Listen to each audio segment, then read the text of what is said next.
Welcome to IE News and to our viewers on IETVTT.com. I am Micah Dume. Thanks for joining us. In the headlines, Energy Minister Dr. Rudal Munilal defends response to May 1st offshore oil spill. Police Commissioner Alistair Guevara launches new LiDAR speed enforcement system. Homeland Security Minister Roger Alexander updates Parliament on missing Tobago toddler case. In our top story, Energy Minister Dr. Rudal Munilal has defended the government's handling of the May 1st offshore oil spill, saying there is no policy requiring the Ministry of Energy to issue public statements on minor spills. Here's more. Speaking in Parliament today in response to questions from opposition MP and former Energy Minister Stuart Young, Dr. Munilal said the incident was classified as a Tier 1 spill and considered small. He added that similar spills occurred under the previous administration without public advisories being issued. Dr. Munilal also stated that the ministry only issued a public statement after Venezuela circulated a communique on May 9th, claiming the spill negatively impacted parts of its coastline and ecosystems. The Energy Minister said Heritage Petroleum activated containment measures immediately after the spill was detected, while follow-up inspections using drones and vessels reportedly found no visible hydrocarbons remaining on the water's surface. Given the limited time to respond to an urgent question, we did contemplate a full ministerial statement, but I'll try to address it in a couple minutes. There's no need for that. There's no need. It's too early in the day for that. Let the minister answer the question. It's too early in the day for that. Mr. Speaker.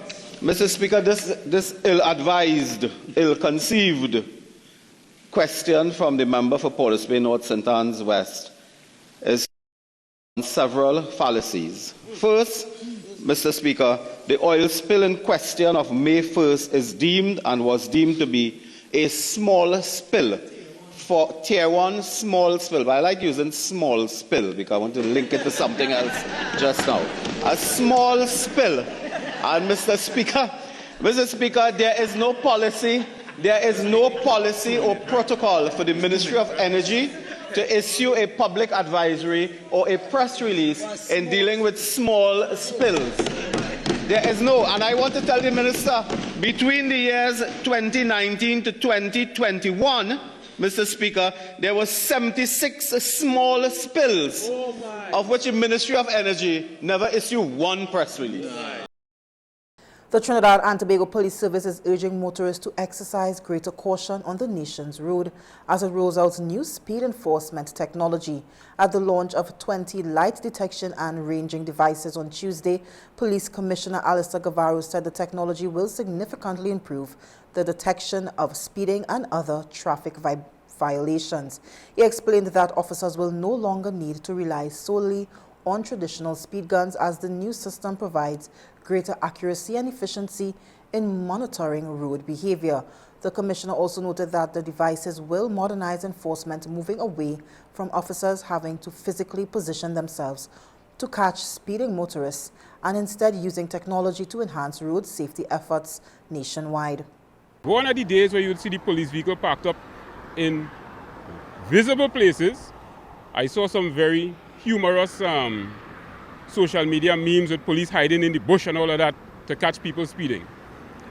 Technology has taken over and we are now embracing that technology to bring road safety to Trinidad and Tobago. Minister of Homeland Security Roger Alexander has provided an update to the House of Representatives on the investigation into the disappearance of 2-year-old Angelo Tobias Plaza of Goodwood, Tobago. According to police reports, the child was reported missing by his 22-year-old mother, Khalifa Tobias, around 7:30 p.m. on Monday, prompting an immediate search operation. Authorities later reported that the child's body was sighted at sea on Tuesday, but recovery efforts were severely hampered by rough sea conditions. Search and recovery operations are continuing as the investigation remains ongoing.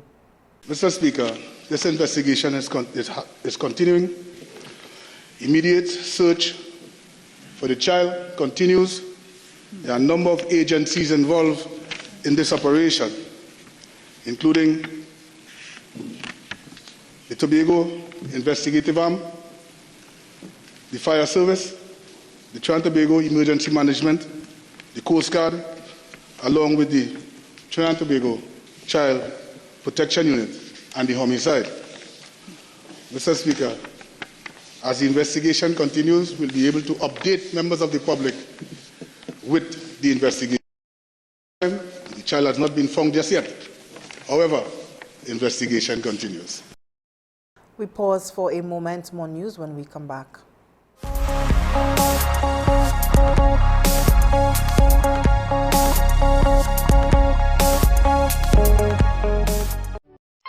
Perfection doesn't happen by chance. Like an artist, the cook selects the main ingredient, one that is worthy of a proud cultural tradition.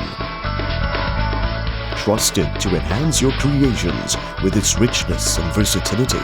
To create a cooking masterpiece, the secret is simple. The brand we know, the brand we trust, the brand our ancestors have been using for generations. There is only one pure cow brand ghee. Look for the marks of authenticity. Tile Expressions Limited, as one of the largest importers of tiles, offers an extensive range of high-quality tiles in ceramic, porcelain, granite, stone, and mosaic options. Additionally, we offer a variety of tile accessories and bathroom sets to complement any decor style. We are committed to providing exceptional customer service and swift delivery of all products. From indoor and outdoor tiles to bathroom sets and tile accessories, we have curated a range that caters to both traditional and modern taste. Lampoos 13, Ajudha Road, Munro Road, Canopio. Call 223-8453.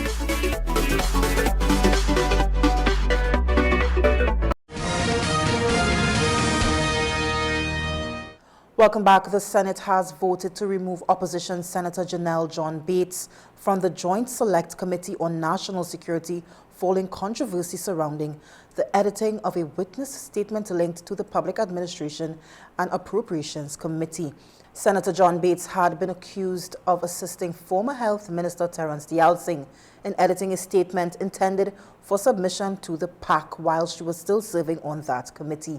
She was later removed from the PAC, publicly apologized, and submitted her resignation to Opposition Leader Penelope Beckles. During Tuesday's sitting, a special report from the Joint Select Committee on National Security was presented in Parliament, outlining concerns about her continued membership.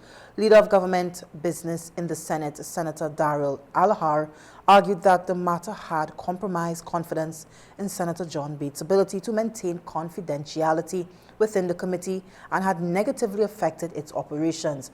The motion to adopt the report was carried with 16 votes in favor, 13 against, and 1 abstention.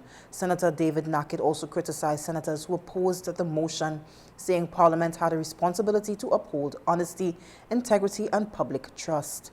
People are not moved just so from committees, or they don't offer to resign by VAPs. We on this side, Mr. President, feel strongly that Senator John Bates must be removed from the Joint Select Committee on National Security forthwith. Her presence on that committee is keeping back the committee's work. The leader of the opposition is still considering whether she should accept her resignation as a senator. But we in the Senate today must act decisively and must send a signal. Because, Mr. President, we have a duty to uphold principle and to protect the integrity of this committee and all GSCs, Mr. President. We have a duty to be honest, first and foremost. Our duty is to be honest. Honesty is something that is measurable. It's something we can define, we can feel, it's tangible. It depends on how we act. And the actions that we've seen from that side today is reprehensible. It's almost sad. It's the reason why a lot of people looking on at these proceedings tend to dislike politicians. Foreign and CARICOM Affairs Minister Sean Sobers is currently in Washington, D.C., where he is holding a series of high-level bilateral meetings with senior officials of the United States government from May 13th to 15th. According to a statement, the minister will meet with representatives from the Department of State, United States Trade Representative, Department of Energy, Department of War, and the National Security Council. Discussions are expected to focus on foreign policy, energy security, national security, and international trade, building on earlier bilateral engagements between Trinidad and Tobago and the United States. Minister Sobers has already met with senior officials at the U.S. Department of Energy and the National Security Council and is scheduled to meet U.S. Deputy Secretary of State Christopher Lando on May 15th. The Water and Sewerage Authority has condemned what it described as an act of criminal sabotage after a power cable was stolen from the St. Joseph Booster Station in Mearu, disrupting operations at the facility.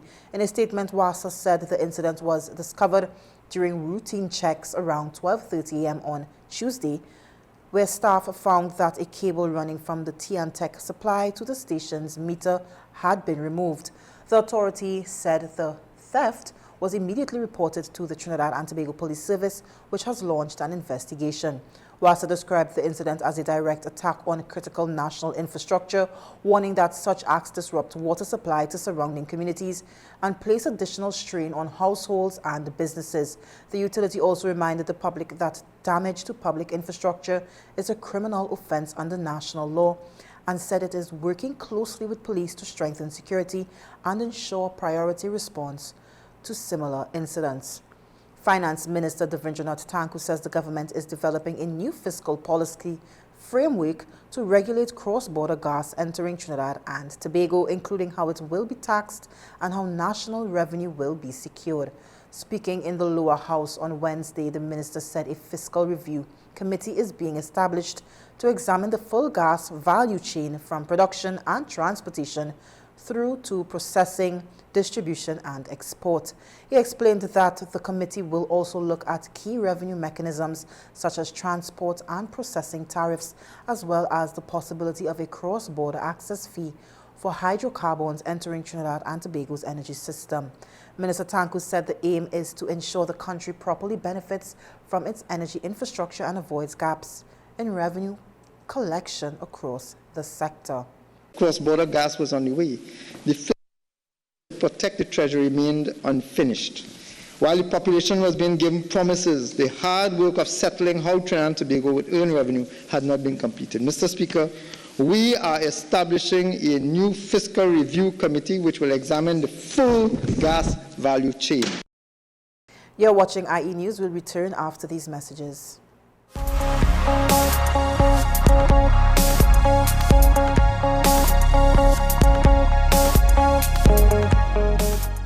Attention all bakers, doubles vendors and roti makers. Try our high-quality bromate-free, all-purpose and whole wheat flour. Low price and conveniently packaged in 2 pounds, 2 kg, 10 kg and 25 kg bags. For wholesale and retail prices, contact Shiklisho Limited at 665-3336 or 480-8715 or visit us at Warrenville, Canoopia. Shiklisho Limited, quality you can trust.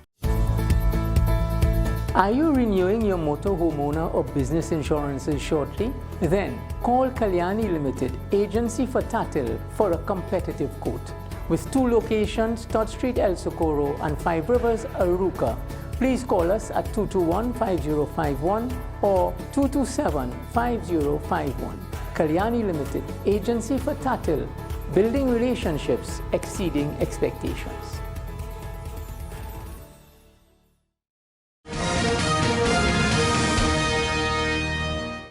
Welcome back. Minister of Tertiary Education and Skills Training, Professor Prakash Prasad, is calling for stronger collaboration between education, industry, and communities as Trinidad and Tobago advances its energy transition and sustainable development goals. Here's more.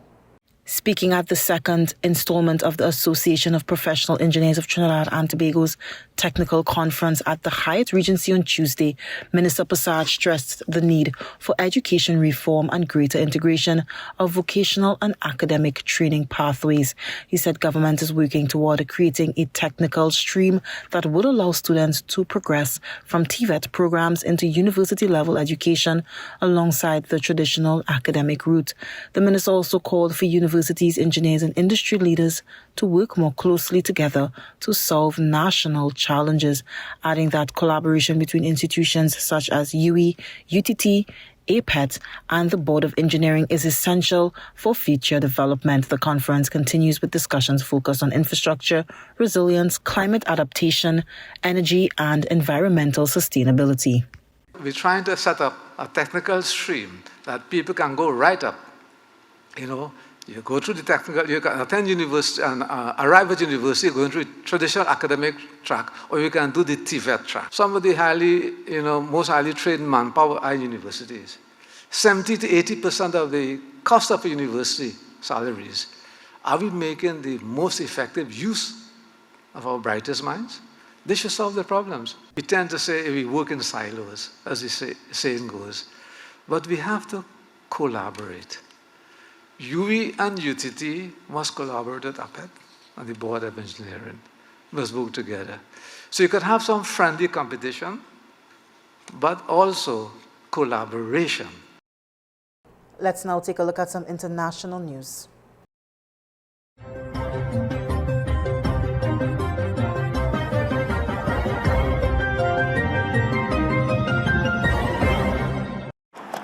Tonight, from skyrocketing prices at the pump to all-time highs for beef, families are feeling the pain from the biggest jump in the cost of living in 3 years. The U.S. government says prices in April jumped 3.8% compared to last year. Energy prices in the wake of the Iran war fueling the surge. Gas up 28.4% year over year. The national average for regular now $4.49 a gallon. For diesel, $5.63 a gallon. To fill that fuel tank right there on this Kenworth, it would cost, that's 100 gallons, so it'd cost me about $710. Trucker Kyle Cameron says before the war broke out, that same fill-up would have cost him about $465. Diesel prices impact shipping all across the country, and that's one of the reasons that grocery prices jumped such a large rate month over month. Beef at an all-time high, up 14.9%. Ground beef now more than $7 a pound. Tomatoes up 50%. Coffee up nearly 30%. Our Alex Perez met Chicago shoppers feeling the pain. I could buy milk for $1.99 3 weeks ago, $2.29 now. Airline fares are up more than 20%. By one estimate, the American household is spending $642 more per month for the same stuff as they did 3 years ago. And for the first time in 3 years, wages aren't rising faster than inflation. Tonight, President Trump setting off for China, a trip he had already postponed once because of the war in Iran. But this is going to be a very exciting trip. A lot of good things are going to happen. Trump had hoped to arrive in China victorious over Iran, with momentum to fuel new deals on trade and technology. Instead, the war is at a standstill. On Capitol Hill, Republican Senator Lindsey Graham warning the president to remember China is one of Iran's closest allies. Does China buy 90% of Iranian oil, Ms. Secretary? China buys a very large percentage of Iranian oil. Okay, 90% is pretty large. So President Trump, when you go to China, realize that the person you're talking to is propping up Russia and Iran. Trump insists he doesn't need Chinese President Xi's help to end the war. We're going to have a long talk about it. I think he's been relatively good, to be honest with you. Tonight, with a growing number of hantavirus cases, officials here in the U.S. are monitoring more Americans who may have been exposed to infected passengers from that cruise ship. Health teams across 10 states are now tracking 18 people who either returned home early from the cruise or traveled on a plane with a sick passenger, none of them showing signs of illness. And we're also getting our first update on the 18 passengers in quarantine facilities. One symptomatic passenger in a biocontainment unit in Atlanta has tested negative for hantavirus, and all 16 in Omaha are symptom-free, including the only American to test positive for the virus, who remains in biocontainment. The World Health Organization is warning of the potential for more infections because symptoms can take weeks to present. Good morning, everyone. Jake Rosemarin, now in quarantine in Omaha. Here's my thermometer for temperature checks during the day. I have a stationary bike, more of the outer decks. He tells us he was relieved to get off that ship. I didn't think anything was wrong until we found out that it was hantavirus, and that's when I was scared. I'm feeling well. Jake feels great, but has decided to stay for the full quarantine. My plan right now is to stay for the 42 days. I think that is the best decision that's for me and for my family, and I know that here I'm in the best care possible.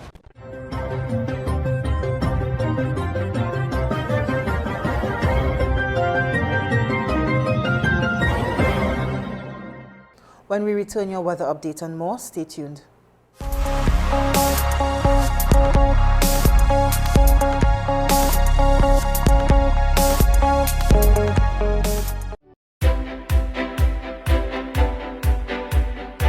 Introducing Signature Marine Coatings. We bring you premium marine solutions powered by PPG coatings, including anti-fouling protection, high-grade epoxy systems, fiberglass materials, and complete marine refinishing supplies. Protect, enhance, and maximize the performance of your vessel with products you can trust. Get the finish your vessel deserves. We are located at Tardy Marine Limited in Chagaramas. Call us today at 2900-654 or email at signaturepaints@hotmail.com.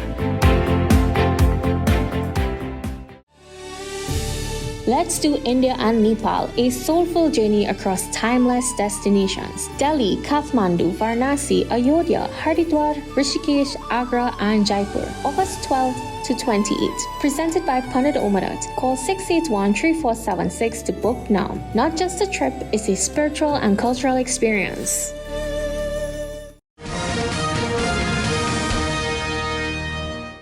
Welcome back to IE's Major News. Let's take a look at today's weather forecast. Today was generally partly cloudy to occasionally cloudy across Trinidad and Tobago, with warm and humid conditions prevailing throughout the day.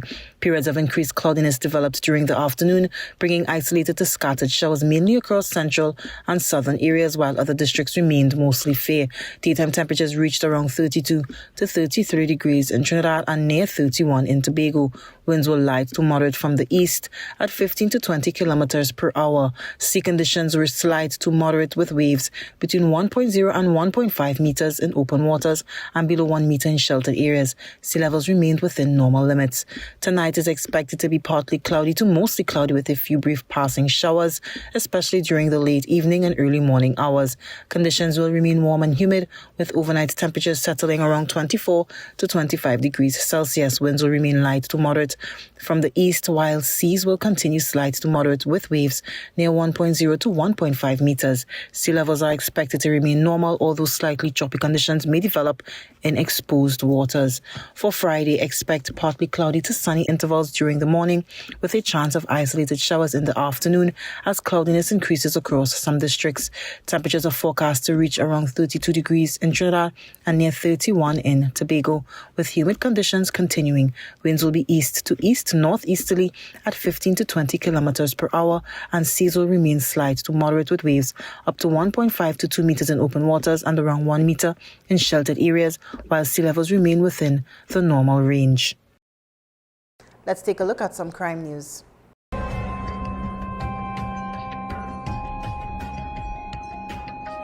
An intelligence-led anti-crime exercise conducted throughout the Southern Division on Monday, 11th May, resulted in the arrest of one person for the possession of cocaine for the purpose of trafficking. The exercise, conducted between 1 p.m. and 8 p.m., targeted several known drug hotspots across the Southern Division, including areas in La Romaine, Marabella, Claxton Bay, and San Fernando. As a result of the operation, officers arrested a 32-year-old man of 7th Street, California, for the alleged offense of possession of cocaine for the purpose of trafficking after 68 grams of cocaine were allegedly found in his possession. Officers conducted searches and road checks in Ethel Street, Pemberton Street, Turning Point, Pond Street, Bayshore, the Train Line, and 6th Street in Marabella, High Street and Lord Street in Claxton Bay, the Claxton Bay Fishing Depot, Claxton Bay Mangrove, and Kings Wharf, San Fernando. The exercise was coordinated by senior officers of the Southern Division and was completed without incident.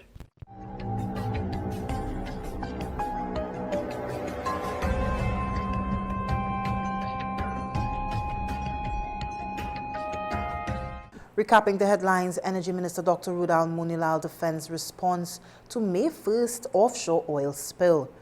Police Commissioner Alistair Guevara launches new LiDAR speed enforcement system. Homeland Security Minister Roger Alexander updates Parliament on missing Tobago toddler case. Well, this is where we leave you for now. On behalf of the entire news team, I am Micah Dume. Thank you for joining us.